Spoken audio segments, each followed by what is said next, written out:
किसी गांव में रामू नाम का एक गरीब किसान रहता था। रामू ईमानदार और मेहनती था, लेकिन उसकी हालत बहुत खराब थी। उसके पास थोड़ी सी जमीन थी, जिस पर वह कड़ी मेहनत करता था, परंतु फसल कम होती थी और उसकी आय भी बहुत कम थी। एक दिन रामू अपने खेत में काम कर रहा था, तभी उसे जमीन में एक चमकती हुई चीज दिखाई दी। रामू ने उसे निकालने की कोशिश की और पाया कि वह एक पुराना लेकिन बेहद कीमती सोने का सिक्का था। रामू बहुत खुश हुआ, क्योंकि वह जानता था कि इस सोने के सिक्के से उसकी गरीबी खत्म हो सकती है। रामू ने सोचा कि इस सिक्के को लेकर वह सीधे शहर के जौहरी के पास जाएगा और उसे बेचकर अपने लिए एक नया घर बनाएगा। लेकिन तभी उसके मन में एक विचार आया। यह सिक्का उसे जमीन में मिला था।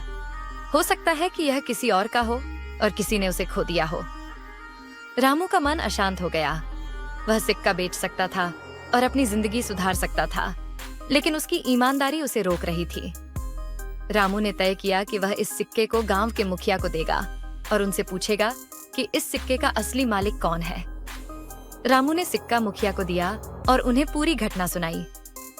मुखिया ने रामू की ईमानदारी की बहुत सराहना की और पूरे गांव के सामने उसकी तारीफ की। गांव वालों ने भी रामू की ईमानदारी की बहुत प्रशंसा की। कुछ दिनों बाद मुखिया ने रामू को बुलाया और बताया कि उन्होंने उस सिक्के के असली मालिक को ढूंढने की पूरी कोशिश की, लेकिन कोई नहीं मिला। इसलिए उन्होंने फैसला किया कि यह सिक्का रामू का ही होना चाहिए, क्योंकि वह ईमानदारी से इसे मुखिया को लौटाने आया था।